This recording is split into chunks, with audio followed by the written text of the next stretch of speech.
채권보이 시작하겠습니다. 저는 이재 기자이고요. 오늘 박수갈채 코너입니다. 자, 박순혁 작가님이 이 코너를 항상 열어주시죠. 오셨습니다. 안녕하세요. 네, 안녕하십니까. 네. 우공이산, 산을 옮기는 사나이 박순혁 작가입니다. 네, 여러분 잘 아시죠? 예, 아시는 분들은 아십니다. 그렇죠? 예. 독립 채널을 만드셨습니다. 예. 우공이산. 놀란 게 콘텐츠가 단 2개인데 벌써 예. 3.8만. 예. 네. 뭐 당연한 거죠. 뭐 그걸 놀라고 그래요. 일단 오늘 다시 한번 아침에 여기로 이제 얻고. 8시 20분에 제가 이제 이데일리 TV 이제 고정적으로 하는 거 있잖아요. 이제 박순혁이 2차 아침 찍으러 왔다가 이제 네. 8시에 네. 우리 이제 이지혜 기자님을 제가 우연히 뵀거든요. 카페에서. 예. 맨 얼굴을 제가 이제 민낯을 이제 봤는데 퓨어한 모습이 더 낫죠? 감탄하셨죠? 사람들이 되게 놀랐는데 제가 화장하면 나이 들어 보인다고. 근데 그 퓨어한 모습을 봐서 다 깜짝 놀라요. 20대. 막 이러면서 20대다. 막 이러면서 화장하면 갑자기 2배 많아지고. 그동안 솔직히 굉장히 침체되어 있었는데 오늘 갑자기 활짝 펴신 게 제 퓨어한 모습을 보셔서. 제가 이제 무슨 말 할지 알고 이제 말을 막으시는군요. 선수 친 거죠. 실물하고 화면빨하고 차이가 많이 나고 화장빨하고 민낯이 또 차이가 많이 나는 네. 다양한 매력을 가지고 있어서 뭐 여러분이 원하시는 그 기회에 맞춰서 해드릴 수 있다라는 거. 네. 다른 사람의 시선에 그렇게 신경 쓰실 필요가 없어요. 아, 그래요? 예. 제가 내 인생인데 맞아요. 이제 내가 네. 중심을 갖고 이제 내 마음대로 살아야지. 아, 그래요? 네.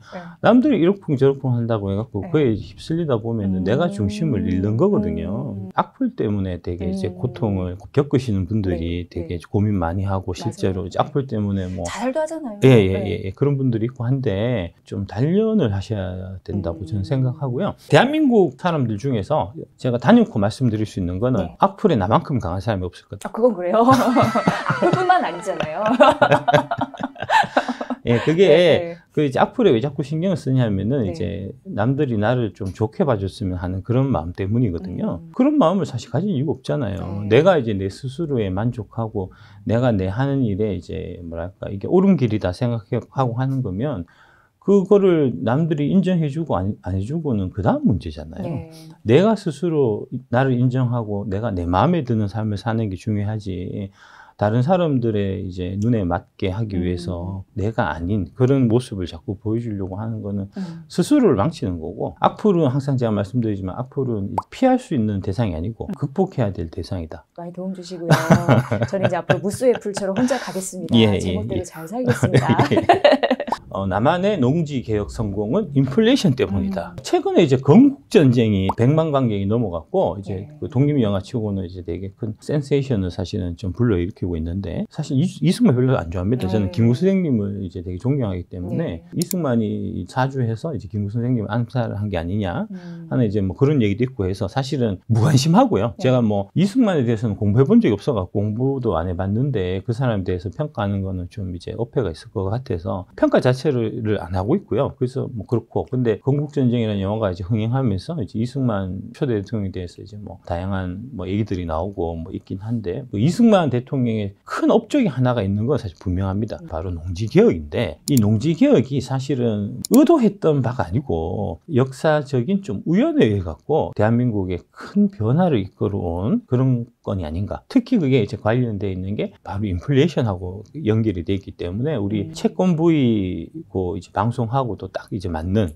채권은 인플레이션하고 뗄래야 뗄 수 없는 관계니까 인플레이션 특집 그때 했던 이제 그것도 있습니다. 앞에 한번 찾아보시면 앞에 보시면 그거를 이제 공부를 하시면은 이게 이제 더 쉽게 잘 이해가 되는 이제 그런 상황이다라고 말씀드릴 수 있고요. 서울경제신문에 이제 이덕영 기자님이 이제 정리해서 쭉 올리신 자료예요. 건국 전쟁이 좋든 싫든 알아야 할 진짜 농지개혁 이야기 1. 이덕연의 경제멘털이라는 이제 2월 17일 날 기사고요. 농지개혁이라는 대변안에서 1945년 해방 당시 한국은 지주의 나라였습니다. 전국에 있는 농지 3곳 중에 2곳은 지주가 있는 소작지였다.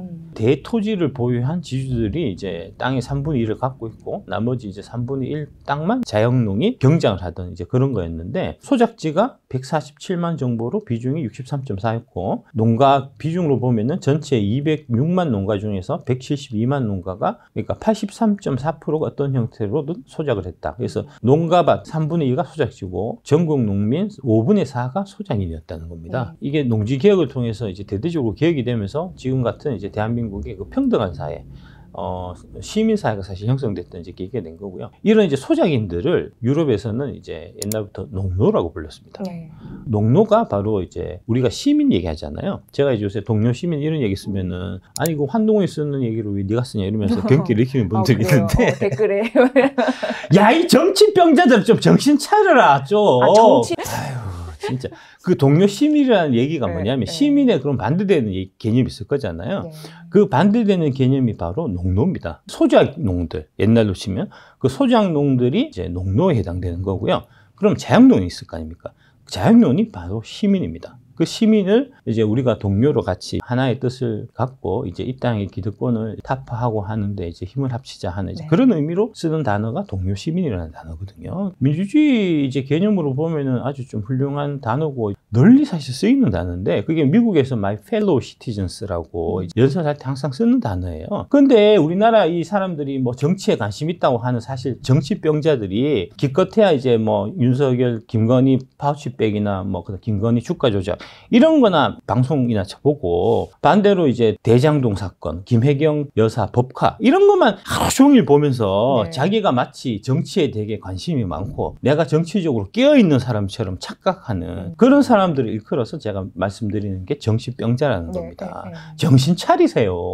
아니 그 기본적인 민주주의 기본적인 개념 중에서 가장 기초적인 개념이 동료시민이라는 개념인데 그런 것도 이해 못하고 한동훈이 썼던 말 써서 네가 저기 뭐 한동훈 빠르냐 이따구로 생각하는 그 정도 수준으로 당신들이 무슨 정치를 논하고 있습니까? 한심한 줄 알아야 됩니다. 하여튼 뭐 잠깐 이제 앞으로 아니 그렇지 않습니다. 그렇지 않습니다.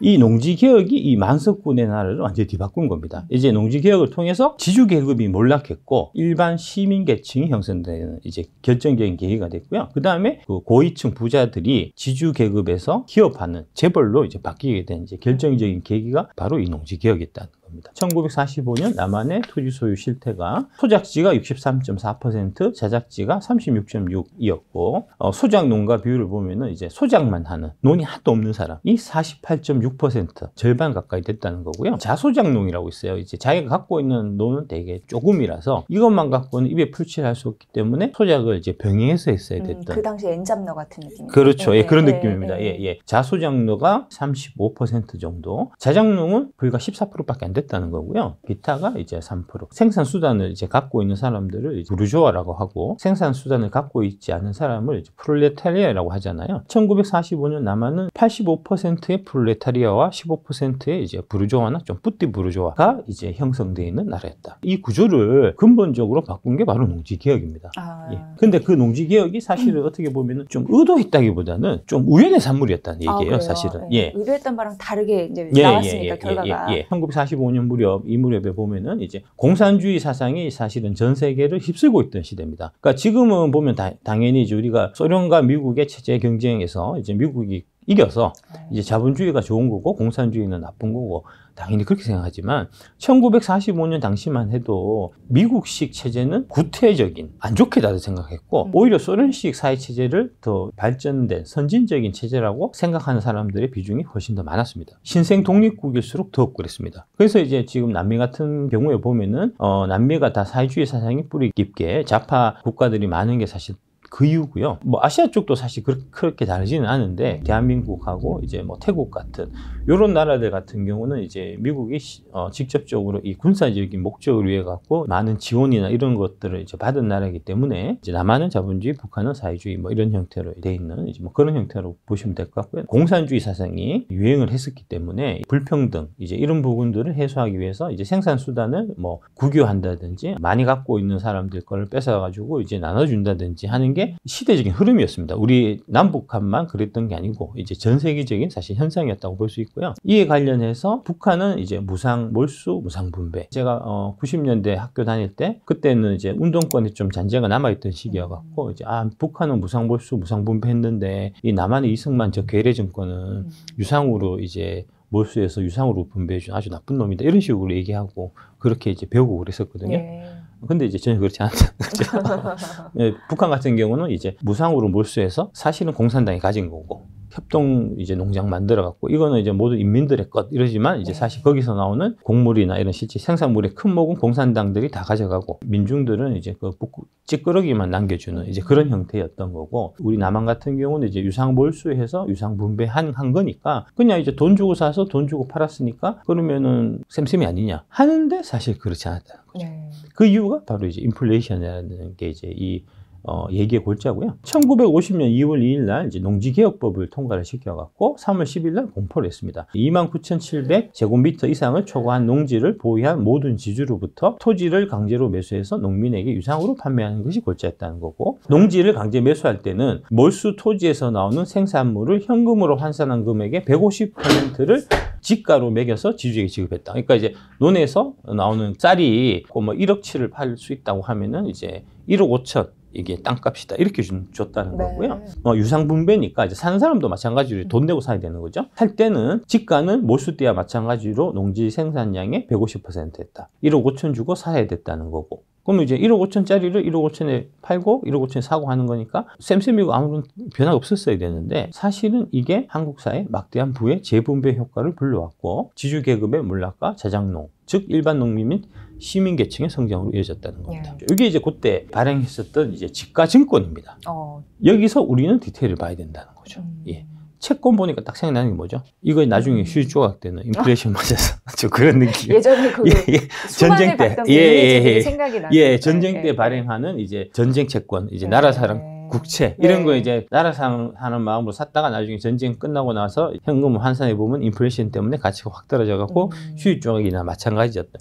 이게 딱 그런 케이스입니다. 예, 지가증권이. 아까 이제 1950년 3월 달에 농지개혁이 시행이 됐다고 했잖아요. 석 달 지나갖고 6.25 터졌어요. 아, 맞아요. 전쟁은 항상 인플레이션을 동반하기 때문에 그것도 극심한 인플레이션을 동반하기 때문에 팔고 받은 이 지가증권의 값어치가 이제 전쟁을 지나고 나서 인플레이션 때문에 가치가 급락했을 거다는 거를 이제 인플레이션 이런 저한테 이제 보고하신 분들은 좀 대충 감이 오실 거라고 생각을 하고요. 악마는 디테일이 있다. 정부는 지주에게 농지 몰수 대금을 현금으로 지급했지만 사실 현금 아니고 아까 보여드렸던 지가증권이에요. 농민에게는 분배 대금을 쌀이나 보리 같은 현물로 받았는데, 그리고 농지의 구입 대금을 5년에 걸쳐서 분할 상환할 수 있다. 근데 5년 동안 인플레이션이 막 생기면 그러면 이제 마지막 5년 때는 진짜 싸게 해주는 거잖아요. 그렇게 됐다는 겁니다. 인플레이션이 만들어낸 사실 우연 같은 대한민국이 내린 사실 축복 같은 거였던 겁니다. 이게 당시는 해방 직후였고 전쟁통이었다는 겁니다. 한국전쟁이 공포되고 농지개혁법 공포되고 불과 석 달 뒤에 발발해서 필연적으로 이제 물가 상승이 수반돼서 1950년에 한 석당 29원이었던 이제 쌀이 1956년에는 한 석 가격이 1336.7원이 됐다는 겁니다. 그만큼 인플레이션이 100배. 발생한 거고요. 이게 이제 이렇게 된 거죠. 쌀 가격을 이제 쭉 나타낸 표인데 1951년에서 1956년 사이에 인플레이션율이 4,600배가 된다는 걸 알 수 있습니다. 그러니까 1억 5천의 가치가 이제 1956년 5년 딱 지나갔고 마지막 해에 상환하는 시기가 되면은 40분의 1 가격밖에 안 된다는 거예요. 화폐가치 하락. 화폐가치 하락. 매번 강조해 주셨던 해외 사례에서 우리가 봤던. 되게 이제 사실은 유상 분배였지만 무상 분배하고 진배 없는 40분의 1의 가격으로 사실은 소작농들한테 넘어간 거가 된 거죠. 그 반대급부로 원래 땅값보다 40분의 1 가격으로 지주는 팔았어야 되는 거니까 지주들은 몰락한 거죠. 그 몰락한 지주 중에 한 명이 바로 제 와이프의 이제 할아버님이. 조상님이 그런 또 폐해를 당한 사람. 그러시구나. 그 후손이시죠. 제 와이프의 어머님이 이제 저 문씨 가문인데 이제 대구에 거기 이제 문씨 세거지가 있어요. 그 이능문씨인가 아마 그런데 거기가 이제 그 옛날로 치면 이제 뭐 천석군, 만석군 이런 집안이. 그 당시 부자를 표현하는 인플레이션이 결국은 부의 이전 효과를 나타낸 겁니다. 그 우리나라의 대표적인 사례가 바로 이제 농지개혁법이었다는 겁니다. 상환받을 정부도 지금 다 피난 가서 부산에서 뿔뿔 흩어지고 막 이러니까 그러니까 5년 스케줄 자체도 사실 잘 안 지켜진 거예요. 그 다음에 이제 전쟁 끝나고 1953년에 이제 휴전하고 그때부터 이제 다시 좀 이거 주술려 갖고 그때 옛날에 그 저기 땅 사간 사람들 그 땅값 아직 안 낸 거 빨리 내라 했을 거 아닙니까?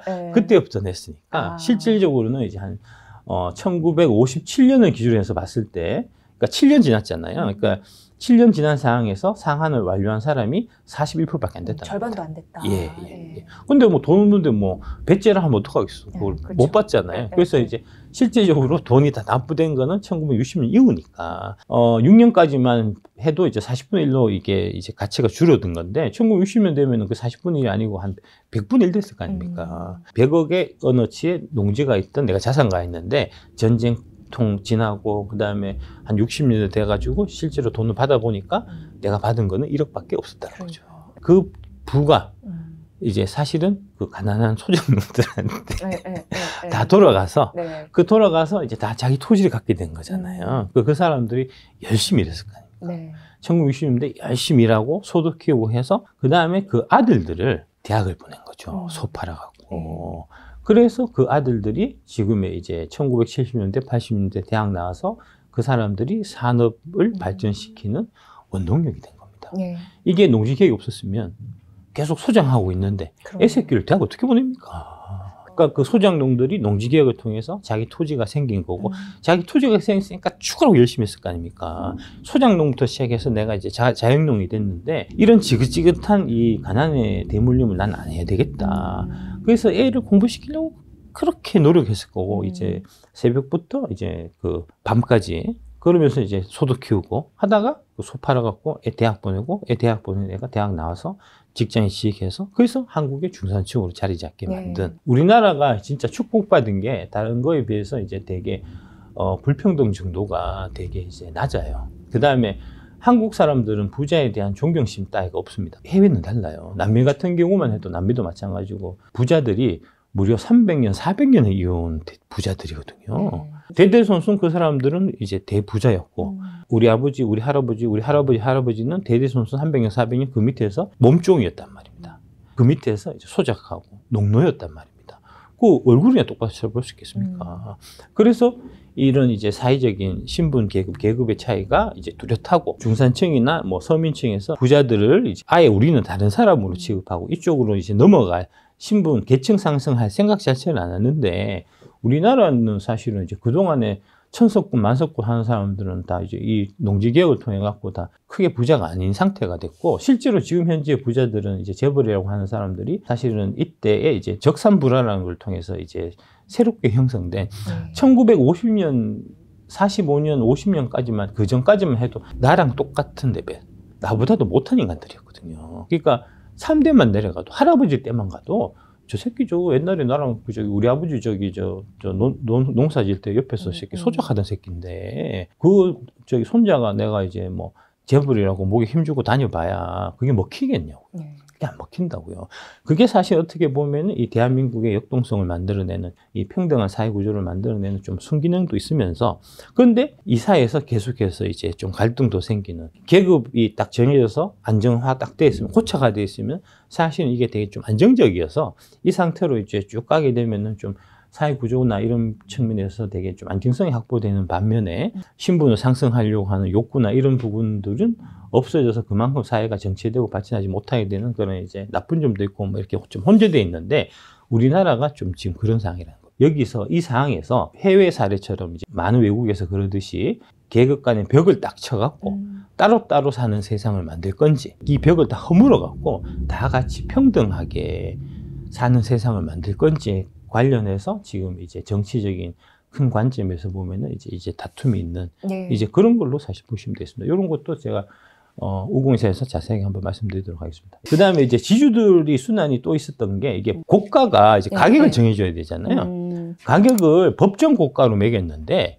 이것도 시세의 한 절반 정도밖에 안 줬다는 겁니다. 예, 그러니까 이제 100분의 1로 떨어졌는데 거기서 또 절반을 주니까 100억을 팔았는데 최종적으로 내가 받은 거는 5천만 원만 받게 되는 이런 일이 일어난 거고요. 결국 인플레이션이 화폐 보유자에서 보통 실물 자산 보유자로 이제 넘기는데 지주들이 지 땅을 쭉 갖고 있었으면 그게 실물 자산이어서 이제 이게 이전이 안 됐을 텐데 유상 몰수를 했잖아요. 유상 몰수를 하면서 화폐를 받아버렸잖아요. 그래서 화폐를 보유한 지주들은 인플레이션 때문에 이제 불을 날리게 되고 반대로 농민들은 실물을 갖게 된 거잖아요. 실물인 토지를 갖게 됐는데 그렇죠. 부가 이전되는 이제 이런 일이 대한민국에서 대대적으로 소수의 재산을 뺏어서 다수가 배불리게 된 대대적인 이제 사례가 있었던 거고요. 그 인플레이션에 대응하기 위해서는 역시 실물 자산을 가져야 된다. 실물 자산의 이제 주요한 한 통로가 한 수단이 바로 이제 주식이다. 인플레이션에 이제 대항하기 위해서라도 주식에 대한 관심은 또 여러분이 반드시 이제 놓지 말아야 한다는 이제 그런 말씀드리고요. 지가를 현금 지급했는데 전후에 인플레이션이 발생했고 법정 고가를 매겼는데 이게 시세보다 한 절반 가격에 했고 그 다음에 이제 가격이 고정되어 있었다는 이 삼박자가 한국의 지주계급을 와해시켰다는 겁니다. 해방 전후까지 한국 사회를 주름 잡았던 지주라는 지배계급이 사실상 소멸되고 지주 중 일부는 일제가 남기고 간 기속기업체를 인수해 재벌로 성장했는데 이 재벌이 바로 적산부라는 겁니다. 일본이 패망하고 이제 버려두고 갔으니까 버려두고 간 재산이다. 일본 적의 재산이다 해서 그거를 적산이라고 하고요. 적산을 이제 이렇게 넘겼다는 의미로 적산부라라고 하거든요. 그래서 이제 만석군에서 적산부라 받은 이제 재벌로 이제 권력이 이동되는. 근데 이제 이 적산부라 할 때 아무나 안 줬을 거 아닙니까? 주는 사람 마음이 있을 거잖아요. 예, 그 이제 권력이 예. 이제 이지혜 기자님이 만약에 내가 이제 그 적산을 나눠줄 수 있는 입장이 있다라고 했을 때 이제 누구한테 주실 겁니까? 나눠주려면 저는 이제 공평하게 나눠줘야죠. 말 조심해야 돼요. 저도 압수수색 당할 수 있어요. 저한테 한번 물어보십시오. 어떻게? 만약에 제가 나눠줄 수 있는 위치에 있다면 이제 와이로 많이 주는 사람한테 나눠주겠죠. 리베이트 많이 주는 애한테 놔주겠죠. 또 압수수색 당하면 어떻게 돼요? 그게 바로 정경유착의 시초가 됐다는 겁니다. 그래서 대한민국의 재벌이 특히 사회적인 이제 뭐랄까 존경을 못 받는 이유가 출발이 그런데 뭐 출발이 적산부라 해갖고 받을 때 걔가 돈 많이 있어서 받은 게 아니에요. 그 정치권 애들하고 사바사바 해갖고 내가 뒤로 이제 나중에 정치자금 찔러줄게 이렇게 해서 받은 거예요. 한 100년만 지나보면 너네 할아버지나 우리 할아버지나 똑같이 가난했는데 그러니까 존경심이 생기겠냐고요. 해방 후에 이제 민간에게 불화된 기업들이 총 2,700개였는데 그 중에서 오늘날까지 생존했는 기업이 한 40개에서 50개 정도가 됩니다. 예, 당시 그럼 역사 기네요. 예. 농사 짓는 사람을 이제 장사하는 사람들보다 항상 윗선에 뒀거든요. 그러니까 여기 불화받은 애들은 기본적으로 장사하던 애들이었잖아요. 그러니까 우리 할아버지들 입장에서 보면 저씨 못 배워 먹은 저 비천한 새끼들 뭐 이런 애들이었거든요, 사실. 당시에 처음에 적산 불화 받았을 당시에는 부의 정통성 이런 부분들이 사실 많이 떨어지는 거죠. 은행 주식의 민간 불화도 1956년을 마지막으로 실시가 됐는데 삼성물산의 이병철이 우리은행 이때 인수했었고요. 조은행 주식 50%를 확보해서 이 돈 갖고 이 은행 돈 가지고 이제 이때는 특히 인플레이션이 되게 극심한 때니까 인플레이션 때는 어떻습니까?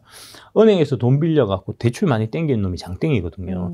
땡겨서 땅이라도 하나 사놓으면 실물 자산. 실물 자산.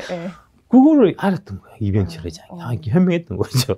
추대를 제대로 하실 수 있는 그런 안목을 갖고 그렇죠.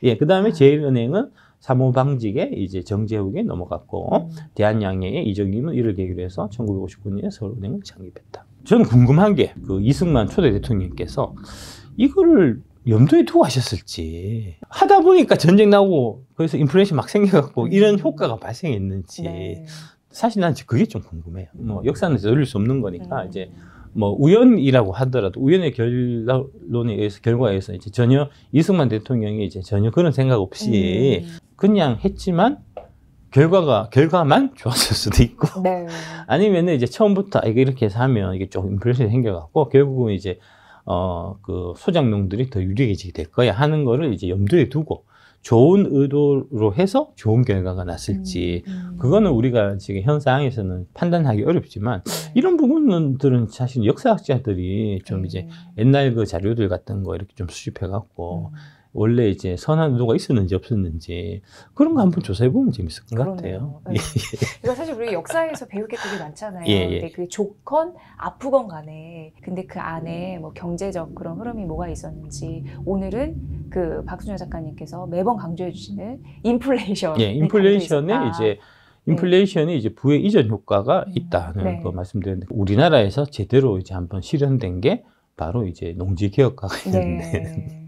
결과적으로 좋은 이제 효과가 생긴 거고 이거는 진짜 대한민국의 이제 중산층 시민 계급 그다음에 우리나라가 이제 산업 국가로 발전하는 그 이제 토대가 된 게 사실은 이제 농지 개혁의 출발점이라고 할 수 있으니까 이런 부분들을 사실은 역사 시간에서 사실 한국사 시간 이거 배워야 되는데 네. 한국 시간 이거 얘기 안 해요. 그러니까 이승만은 이제 4.19 이것 때 쫓겨난 이제 독재자라고 기술이 돼 있기 때문에 그 관점이 있기 때문에 그 관점 때문에 아주 지대한 영향을 만들어낸 사건임에도 불구하고 이거를 기술하기가 어려우신다고요. 이승만은 나쁜 사람이라고 역사책에 딱 규정을 지어놓고 가기 때문에 그런 겁니다. 네. 그러니까 그렇게 가서는 저는 안 될 거라고 보고요. 누구나 100% 악인도 없고요. 누구나 100% 선인도 없는 겁니다. 악인이라고 하더라도 한두 가지 정도는 아주 이제 국가와 나라와 민족을 위해서 아주 훌륭한 일을 할 수 있는 거고요.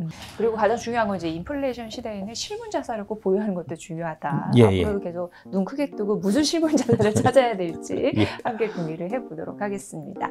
자, 박수갈채 오늘도 굉장히 경제 이야기 쉽게 풀어주셔서 감사하고요. 예. 다음 편도 기대 많이 해주세요. 제가 이 말 안 해도 기대하실 것 같습니다. 예. 박순혁 작가와 함께했습니다. 고맙습니다. 네, 감사합니다.